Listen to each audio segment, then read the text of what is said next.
Hello and welcome to Also Interesting. My name is Ali Heckelife and today's episode will be entirely in English. Joining me today is Leon Neyfakh. I hope I pronounced the name right. Hi, Leon. Almost. It's Neyfakh, but it's very close. It doesn't matter to me. You are so many things. You're a podcaster, journalist, storyteller. You're an Harvard alumnus. And Yes. I briefly covered your latest podcast production called OnlyFantasy on one of my ordinary episodes. And when I thought I would like to link it for the show notes, I saw on your page a contact form. And then I thought maybe he would be up for a word. Minutes later, you answered. And now we are here. Thank you very much for your time. Thank you for having me. Thank you for listening to the show. Your show is a finished podcast production, 7 episodes about OnlyFans. It's called OnlyFantasy. And you have some personal connections to the topic, but it's a very interesting way to tell a story because you're looking into many, many aspects of it, into the abyss, one could say, of it. Where did the topic start for you? Because I several times mentioned it and covered it from the perspective of a software developer and somebody who studied sociology. And I most of the time just called it Lonely Fans. But where did this topic start for you? You may not be surprised to hear that Lonely Fans was on the list of potential titles that we considered at various points. But then I discovered that there was already something called Lonely Fans. So I was happy to find another pun that worked just as well. Not just as well. It's quite a good one. I like it better. It's true. I like it better. So where did it start? You know, I have been making podcasts for just under 10 years now. I guess I started in 2017 with a show called Slow Burn, where we basically looked back at historical events and tried to bring them back to life through original reporting. We did a season on the Watergate scandal and then another one on the Clinton impeachment scandal. And in both cases, what I found was that people had very short memories and you could quite easily surprise people, even when it came to topics that people think they know quite well. Everyone in America has seen All the President's Men about the Watergate scandal, and yet, as I found out through just a few phone calls, there were so many details and characters that had never sort of been canonized in the way that the sort of big plot points had in that film. Anyway, I've sort of taken that same approach more or less in everything I've done since, where I try to identify a story or a topic or a person about whom our audience will know something, but and maybe it's a topic that our audience thinks they already understand. But then we, through again interviews and detailed analysis and attention to subtleties, can turn into something fresh. And so OnlyFans was a phenomenon that had exploded in the United States and all over the world during the pandemic. So in 2020, we started work on this show about a year ago now. So it had been around 5 years since OnlyFans had become kind of a household name. I usually think of myself as a pretty good proxy for our audience, and it was when I kind of was faced with my first big surprise that I became confident there was something here. And that surprise was basically that, based on the fact that I was under the misapprehension that OnlyFans was essentially a porn site. I had this question in my head, like, how did this new porn site convince all of these people to start paying for pornography when, there are tons of free? Exactly. There's like a fire hose of free pornographic content that has been available on the internet since I was a teenager. So what did this new porn site do differently? And so what I learned quite quickly, and you alluded to this in your introduction, that I had a personal connection to this story. I learned from my younger sister, whom I ended up interviewing for the show, that I was quite wrong to think of OnlyFans as a porn site. Obviously, it is an adult site. It's a site that runs on sex, certainly, and there is porn on there. But the better way to understand it, as my little sister explained to me, having spent a few years using it herself as an OnlyFans creator, the better way to understand it is really more like you could call it a paid messaging app. You could think of it as an online strip club. You can think of it as digital prostitution, and all of which is to say that it's not a porn site. It's a site where you can buy attention and time from primarily women who probably wouldn't give you time and attention in your real life. Yeah, as someone who's chronically online, I first heard about it when it was a paywall service like Patreon nowadays, but they shifted quite early when the porn creators discovered that they are one of the paywall services that allows adult content. And nowadays there's a huge industry you talked about in your podcast with all the messaging and the interaction and people having agencies for photo shootings and the messaging and all things thinkable. And I was quite surprised to hear about the huge amount of creators. I don't know if you have the number in the top of your head, but I think it was between 18 and 24, about 10% of American girls have or had a creator account. Wow. I don't know the percentages. I never crunched those numbers, but I know that at last count, I believe there were 4.6 million creators on the site, and I think that's all over the world, not just the U.S., which is a massive, massive number, and the corresponding audience statistic is also mind-boggling. At last count, I think there were more than 400 million paying users on OnlyFans. And, I think that was my second surprise. I knew it was popular. I just didn't know how popular it was. And what it made me realize was that this thing that I kind of considered fringe, something on the sort of margins of internet culture, was in fact utterly mainstream. And so that made me feel like I had missed something, that there was something going on that I didn't understand. And so that was sort of what sent me on the journey. And I was lucky to recruit a comedian and OnlyFans creator herself, Gracie Kanan, as my co-host, and she kind of served as my OnlyFans Sherpa, and showed me the ways of the world, and went with me on this reporting odyssey. And then you went to interview creators, agencies, customers, and most of the time I felt quite informed from your insights, but very sad for those who are creating and those who are consuming. It's not a happy story. There's some happiness in it, right? There are people who, certainly on the creator side, who have made life-changing amounts of money on there. There are women who I think credit OnlyFans with their independence and their ability to pursue their passions instead of working a boring 9-to-5 job. And on the creator, and on the subscriber side, one of my questions, and I think this was a question for Gracie as well, was like, is OnlyFans a net negative or a net positive for its subscribers or for society in general? And, we go through a lot of the ways in which it's, causing people grief and leading to various forms of deception, and certainly draining people's bank accounts.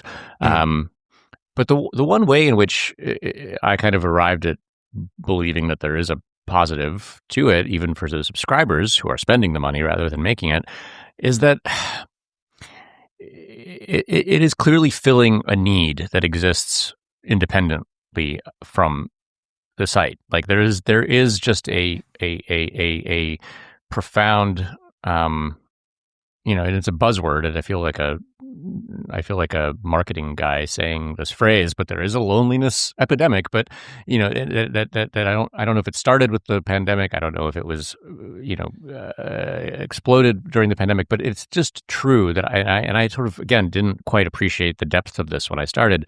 There are just people in America at the very least who just don't know anyone, and they don't have people to talk to or flirt with or start relationships with. And for them, like, maybe it is better than nothing. Maybe it is an outlet for some form of some approximation of this crucial human experience that they otherwise just wouldn't have. I have the planning for an episode about loneliness, and just looking at the numbers, the average amount of close friends the average American has is in an interesting way dividing, because there are fewer people saying they have 4 to 5 close friends, and there are more people saying they have 1 or no close friend, and there are more people saying they have 10 and more close friends. And from my personal experience, I don't know how you handle your friendships, but more than 10 close friends sounds to me like they are having a different definition of friendship than I was about to do. say the same thing. Maybe they're defining it differently. Yeah. But seeing that it branches is something I would say is what Facebook and all the social medias did to us, that we have the feeling of frequent interactions with our friends, and then we have the feeling of interacting with even more people, because within half an hour I could check on all my friends what they are doing today or over the last days, what I wouldn't have been able to do before. And therefore the meaning of friend seems to shift. But the fact that there are a growing number of people saying they have 1 or no close friend shows that there is a loneliness or an isolation epidemic happening. See, I would have, if I had been the one doing that survey, I might have pushed for dividing the zeros from the ones, because to my mind, I probably would put myself in the category of having between 5 and 8 very close friends. But I think there are a lot of people who just have 1, and I kind of think that might be, if not enough, then at least a vastly different experience of life than someone who has 0. And I just do think there are a lot of people who have 0. Yeah, and then there's the other approach talking about loneliness epidemic, where feminists online say that it is about the incel culture that invented this term and is parading it, because now men are saying, oh, these independent women are creating a loneliness epidemic within young men. And I can see where they're coming from, where they're arguing from, but so the term loneliness epidemic is one for probably a great podcast on itself, but loneliness is a driving factor that brings customers to a site where you can have the feeling of closeness, companionship, a contact that is sexually available. And for me, this all these harvesting of loneliness has a very sticky touch to it. Yeah. Well, okay. So do you by any chance know this economist and blogger named Robin Hanson? He's from like he's sort of associated with the rationalists. He's a George Mason University professor. I don't know if you're familiar with his work. Something rings a bell, but not that sure. He's like, I remember reading his blog like in the mid 2000s, sort of in the same. He was sort of in the same ecosystem as like Eliezer Yudkowsky.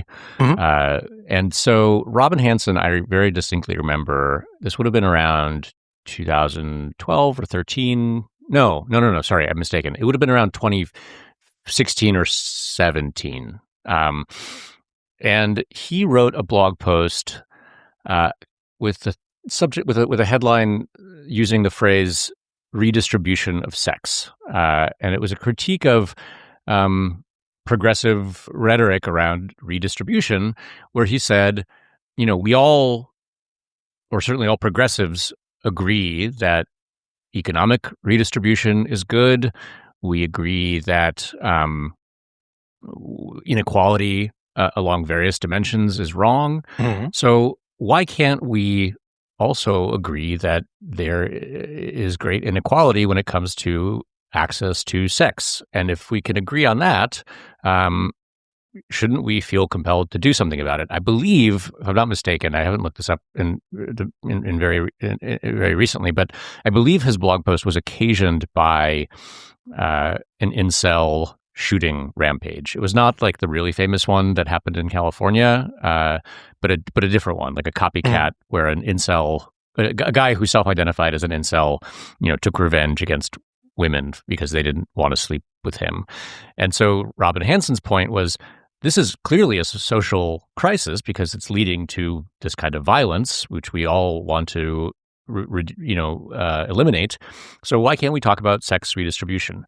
And it was a little bit of had a modest proposal vibe to it. Like, he wasn't being entirely literal. But people got really, really angry at him. And they accused him of advocating for sex slavery, for saying that women had a duty to provide lonely men with sex. And I could see how people could read him that way. But if you were familiar with his work, you knew that he was just like indulging in a thought experiment. Anyway, I thought of him. I can see value in having these thought experiments and the debate about it without dying on the hill of saying that it's true. But yeah, I can see the value in arguing about it. Yeah, he wasn't like proposing he wasn't introducing a policy proposal. He was kind of making a point about how we think about different forms of inequality. But I thought of that blog post when we were working on this show because no, we don't want sex slavery, and no, we don't want to compel anyone to have sex with anyone for the greater good. But like, OnlyFans strikes me as a solution, and it's an imperfect solution to be sure, to the problem of male frustration. And I think there is sort of a recurring question that we ask ourselves and some of our interview subjects in the show about whether OnlyFans is actually serving this need or actually fulfilling a need that people have, or is it serving as a safety valve or like a pressure valve that's sapping people of the motivation to actually go out and find the real thing. So like, you can imagine someone who has these needs, who has no friends, who has no access to a community where they could, look for a partner. They go on OnlyFans and they sort of satisfy themselves with this, paid imitation of romance. Does that reduce their drive to go out and find a partner in real life? And I don't know that obviously there's not one answer to that. I'm sure it's different for different people, but that's the kind of thing we were weighing. So many thoughts to branch off. And for example, a good friend of mine told me when she was 17, close to 18, she got bombarded with ads, and she was in the gothic scene. So there were some images of her with interesting and quite intense makeup, and she got flooded with advertisements saying, you're about to get 18, so you're about to get rich because you can join our OnlyFans agency. And they never mentioned OnlyFans directly, but they said, we're a model agency, we will make young women like you rich quick. And there's a market going for those who are barely adults and offering huge amount of money. And I always talk with her about it, like imagining it would happen in the real world. Would you say it's okay for your daughter to strip in front of your neighbors and your friends if they are all paying and there's no touching involved? I would say definitely not. But that's the digital reality we are living in. There are websites like Pim Eyes, a face recognized search that advertises on another brand name, so you can look up your friends' children if they are on these adult websites. Oh God! And in your documentary, you talked about the fact that so not you talked about it, but your interviewee, I think Bogdan was name. He said, men are looking for 14 to 18-year-old girls. I wouldn't say women at that point. And that's so disgusting in so many levels that even if I see your broader point of what if there's a need and people could scratch their itch, not feeling so lonely, I don't think that is some behavior society should condone, allow. or encourage. Yes, all of that. that's hard. It's hard to disagree with that, even if you're trying to make a provocative point. I would say, one of the things that I thought a lot about was that, okay, so let's accept the premise that OnlyFans is a digital strip club, or it's a digital, or it's a form of digital prostitution. Historically, those jobs have been held by a relatively small number of women, right? Those were jobs that were done on the margins of society. They were not mainstream occupations. What OnlyFans did was lower the, and there's a reason for that, which is that it was costly, it was dangerous, it was risky, it was widely understood to be a way to ruin your life, or expose yourself to all kinds of danger. What OnlyFans promised, and obviously convinced a lot of people of, was that there is an easier, less risky way to do a similar thing, and by creating essentially a social media platform that, when you log onto it, doesn't look that different from Instagram or Twitter.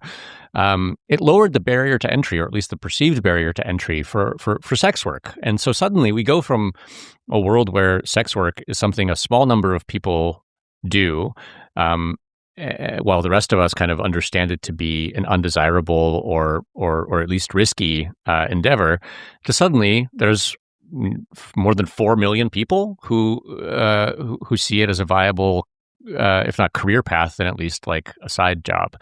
And so what do we think about a world where sex work is this mainstream as an occupation? I think my instinct is that it's not good. Maybe that makes me conservative. Maybe that makes me prude. But I think it feels self-evident to me that the more people are doing it, the larger the chances are that among that population are people who are not prepared for it, who are not equipped for it, who will regret it. I wouldn't say conservative, but at least concerned. Okay, thank you. But you have no idea how often people try to toss me within all the right-wing spokespersons, because sometimes I quote them when they say interesting or loony stuff. Yes.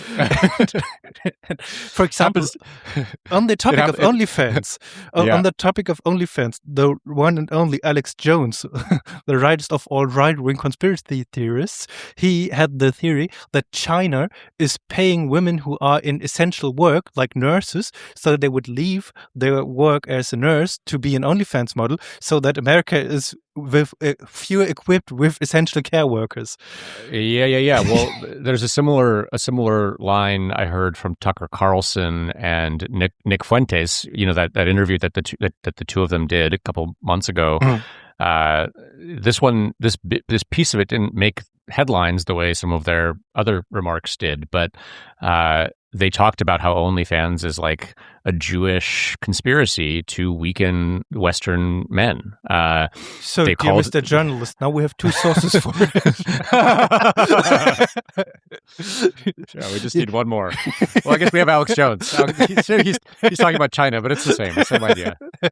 So the global elite is using OnlyFans to reduce the essential care workers. But besides the loony conspiracy talk, I mean, there actually is a point that there is a economic branch evolving we never had before, where women see an opportunity to make a lot of money quick, and they are leaving their professions. And I'm not sure if it's in the interest of these women. The money is in their interest, of course, but I'm not sure if that's something you want to have in your career path, even if I myself have a very, let's say, interesting career path so far. But I have an odd feeling about it when women are leaving their professions where they studied for, where they worked hard for, to get into higher figures. Like you had people on saying they make 15K a month.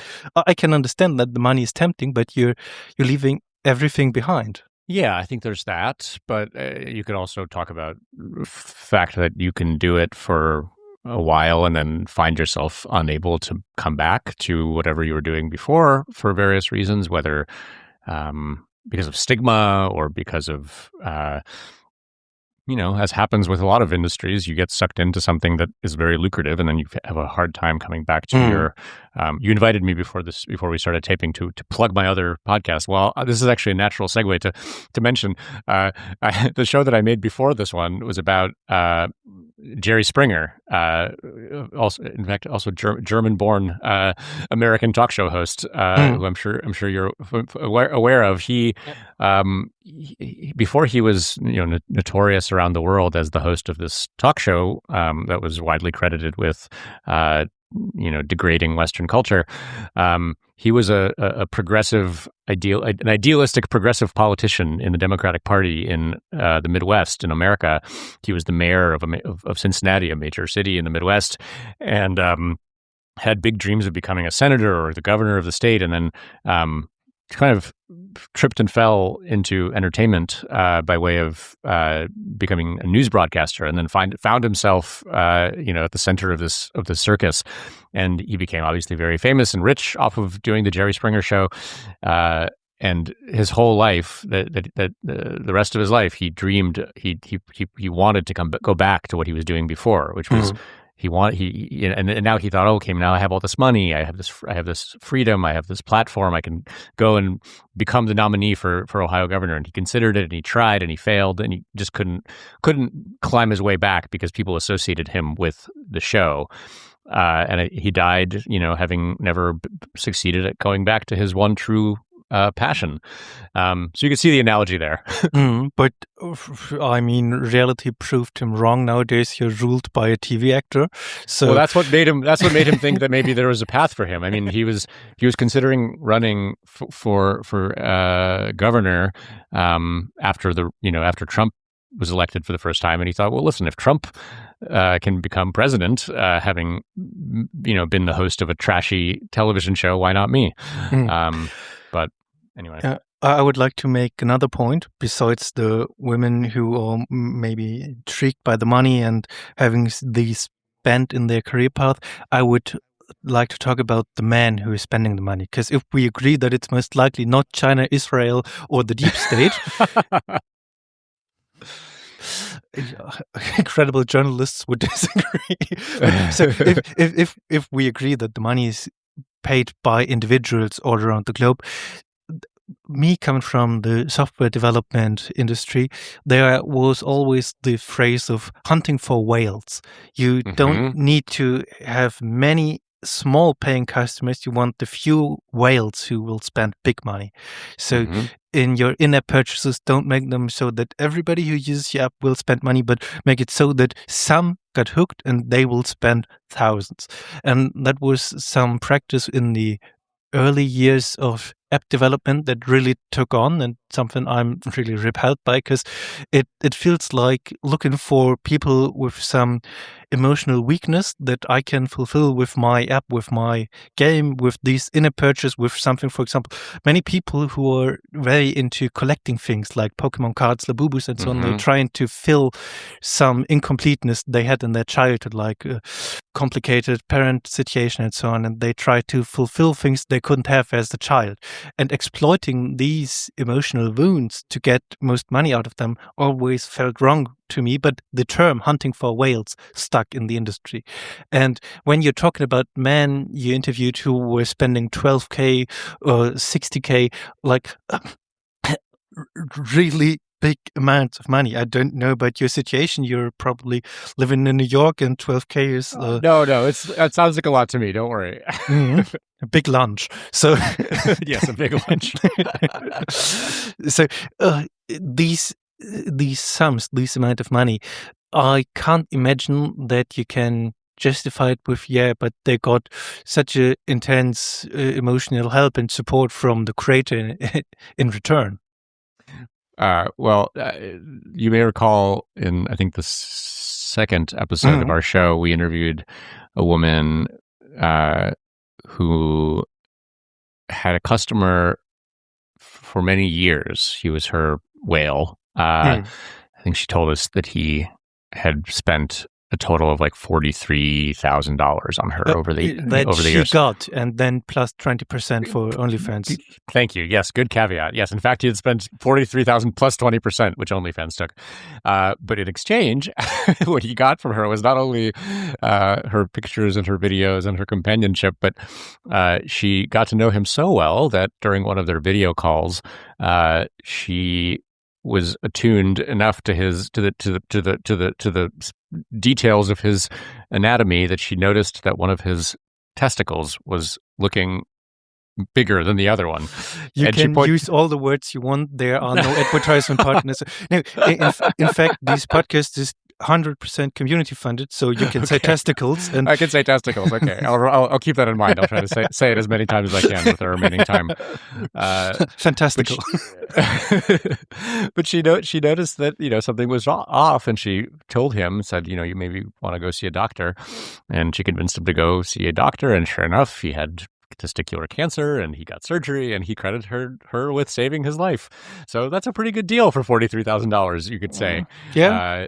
No health insurance, but it's not covered. But maybe it should be. We have communal healthcare here in Germany, and it's communism for you over there. So we can only dream. Yeah. Yeah. But about these men spending this amount of money, Bogdan said, "Yeah, but they know they are in a fantasy," and I don't agree on that, because I think people are very good in ignoring reality. Yes. And the things they are buying, the girlfriend experience and so on, that all sounds to me like a cry for help. They want to be the provider to somebody who cares for them, but they are the provider to some Indonesian call center guy who's sending emojis. Yes, I think that's correct. A few things to say there. One is, I would agree that even if it's not true about every subscriber, I think it's very common, probably, for men who are spending large sums of money to be under the misapprehension that they are in something approximating a real relationship. I mean, there's the widely ridiculed figure of the guy who leaves the strip club, right, and says to his friends, "Oh, I think Candy really liked me. I think we really had a connection. I think she really, and of course his friends remind him that in fact it's her job to make him think that she really liked him, and that is in fact what he's paying for." I heard the sentence about that women are thinking that their psychiatrist cares is like men thinking their stripper loves them. I've never heard that. That's good. It's their profession too. Yes, to hold the illusion. Yes. But I think the other thing to say there is that, like, as much as we make fun of that guy who walks out of the strip club thinking this, it's not entirely his fault, because there's a reason why these people are professionals, and it's that they know how to manipulate people, and they know how to create the impression of authenticity. Like, that is in fact their primary skill in many cases. And so I think, I had this experience. I didn't go like full gonzo for this project. I did not spend $43,000 on OnlyFans, but I did spend like $50 because I did want to experience it a little bit. And so one of the women I followed on OnlyFans, she was this, in her picture, she is this like young blonde girl who lives on a farm in the Midwest or something. Willow, like the tree? Yes, exactly. And Willow engaged me in a chat. She said, "Hi, Leon. Like, what's your story?" Like, a kind of flirtatious opening line that you might be so lucky to hear in a real life bar or something. And so you respond. You say, "Oh, I'm Leon. I'm in New York," or whatever. And then they start talking, and then of course the script dictates that before too long they offer to sell you something. It's whether it's a bundle of photos that other people are not getting access to unless they pay, or maybe they offer a live video experience. Anyway, in the process of this sort of quite brief conversation, I noticed right away that she was making all kinds of grammatical mistakes that an American girl from the Midwest, as she presented herself, would not make. And so in my reporter capacity, I said to her, I say that in quotes. I said to her, Willow, I noticed that you made these unusual grammatical errors. Am I really talking to you, to Willow, or am I talking to a professional chatter, based in another country? Because I, at this point, had heard and learned all about this industry of chatters who are, as you alluded to, are based in call centers in India and the Philippines, all over the world, and they're paid like $2 a day for the job. And her response was immediate, and it was extremely bracing. She was like, "Leon, I can't believe you would ask me that. I can't believe you would. It's so sad to me that you would accuse me of such a thing. Of course, it's me.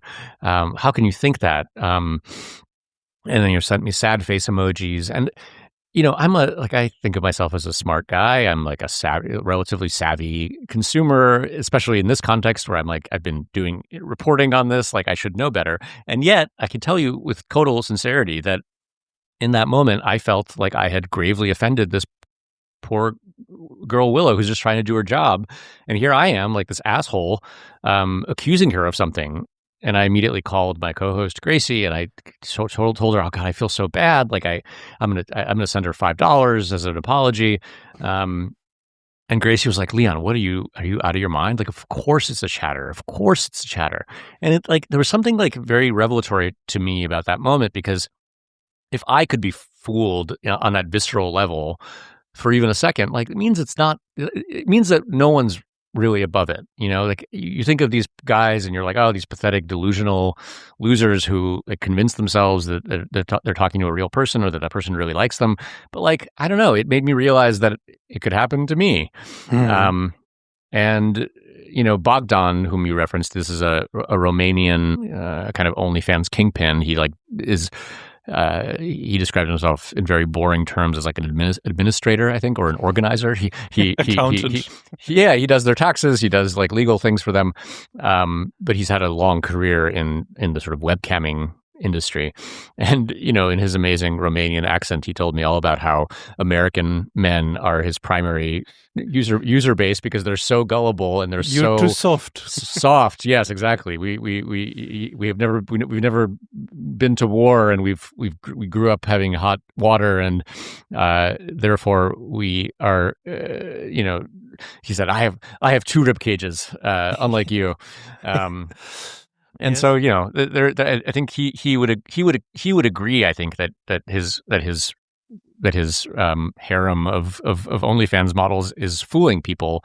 But I think his other point that I find somewhat compelling is like, listen, if someone's spending $50 on a picture, like, I'm not going to feel guilty about taking it from him. It means he has $50 to spend on a picture. Yeah, probably. But then you have the American economy, and people are in crazy debt compared to the rest of the world. True. The American way of life is mostly funded by credit, and I can't get over the fact that people are. Just normal people with university degrees are in that amount of debt that they consider prostituting themselves online, if that even is a word.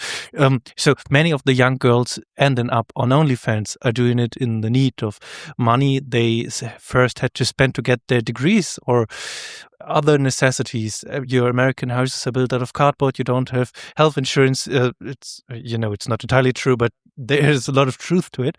So there are many reasons why people in the United States are in horrible debt, and therefore I can understand that get rich quick is tempting. And then if there are many people lonely and they have access to money they have to pay back over decades, but they are lonely now, they will spend it. And I think that's true. I mean, and of course, like, would Bogdan's argument pertain to someone in a casino? Like, oh, well, look, if you're spending $50 to put down a bet, like, that means you can afford it. And obviously we know that gambling ruins lives all the time. And so, I think that is a very valid counter argument. And there was one thing about Bogdan where I had to think about Nietzsche and the quote about the abyss. He who fights with monsters should look to it that he himself does not become a monster. And if you gaze for long into an abyss, the abyss gazes also into you. And I think Bogdan is quite able to strangle the monsters But he's very aware of the fact that he isn't doing net positive for society. He's doing net positive for his wallet. Yeah, and there's something refreshing about him because at least he's honest. He's honest about it, right? Whereas we talked to another guy who has a similar job. I would say maybe he would disagree, but he helps run like a boutique OnlyFans agency in LA, and he's very professional and very slick and speaks the language of progressive, capitalism or whatever, and I asked him, I was like, we've interviewed multiple men who spent untold sums of money on women they thought liked them and who thought that they were going to meet in real life. And it turned out that they weren't even talking to one person impersonating this woman. It turned out they were talking to like a bunch of random Indian guys who would clock in and out of their shifts and pass him back and forth between themselves. They felt quite deceived and betrayed and fell into a horrible depression as a result of, realizing what was going on. And he was like, I completely hear it. And of course, it's an ethical gray area. The way I sleep at night is I remind myself that these men are paying for companionship. And no, it's, sure, it's true that the companionship they're getting is not from the person they think they're getting it from, but it is companionship. They are getting the product that they're paying for, which is someone to talk to. And I find this to be unconvincing, let's say. And so, yeah, compared to him, Bogdan is at least like an open, what do you call it?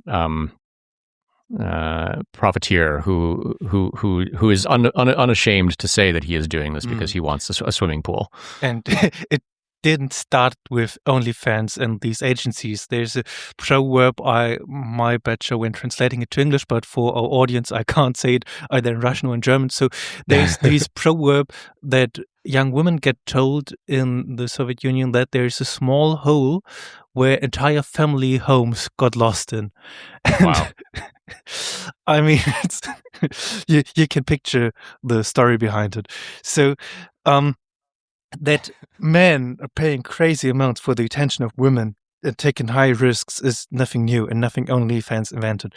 And I would highly recommend everybody listening to your show. But for your perspective on doing this documentary, what have you learned and what are questions following the documentary now that it's shipped? What did I learn? Well, I guess I learned that I am very lucky, which I knew in many ways, but I think I took for granted the fact that I've been able to build a life where I don't need this, or don't even want it, right? Like I have my 5 to 8 close friends. I have my wife, whom I love, and with whom I have a child, and I say this in the show, and Gracie appropriately made fun of me for saying so, but like if I want to have a birthday party, I can invite people and they'll actually come. And that is just not true for so many people out there, especially now that we are able to, as you referred to before, like we can sit on our computers and feel like we've just interacted with 30 people and by scrolling through TikTok or whatever. I think people's tendencies to isolate themselves have been exacerbated and encouraged by social media.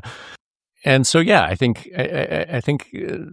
there's some humility, I suppose, to absorb from this. Like you think you're above needing this, but it's only a matter of luck that you don't. What else did I learn? I mean, I learned a lot. I learned about how this whole thing works. I was not aware that there was such a robust ecosystem that had grown up around OnlyFans. And in terms of other questions that I have, I mean, this is a boring answer, but like there is the looming threat of AI or whatever, the looming promise of AI that you can imagine changing this entire business. I think already it's quite clear that the chatters, the people who are in the Philippines or in India, are probably going to be out of work soon because, in fact, not only can chatbots probably avoid those grammatical mistakes that tips me off to Willow being not who she claimed to be. But they're probably less likely to make people feel betrayed in a surprising way. Like the men we talked to, I asked them, like, well, would you have felt better finding out that rather than, a guy in India, you were talking to a chatbot? And he said, I would have preferred that, because at least then I know I wasn't spilling my guts to some stranger. I was talking to a computer or whatever.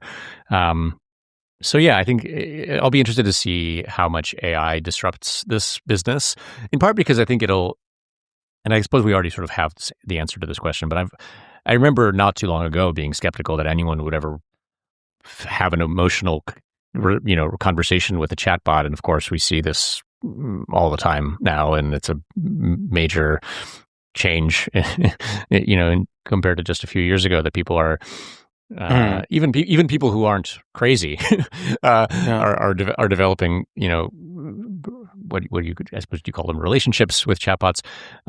So I think it'll be a test of whether AI can replace human connection. And I suppose the premise of that comment is that, like, OnlyFans can replace human connection, and I don't think it can. Even if it serves as a salve for people's loneliness and a sort of temporary, relief from it, it's not the same. And we'll see, I guess, if AI is just as good as that as OnlyFans creators. Yeah, from all these controversy about having AI girlfriends and boyfriends, I would say the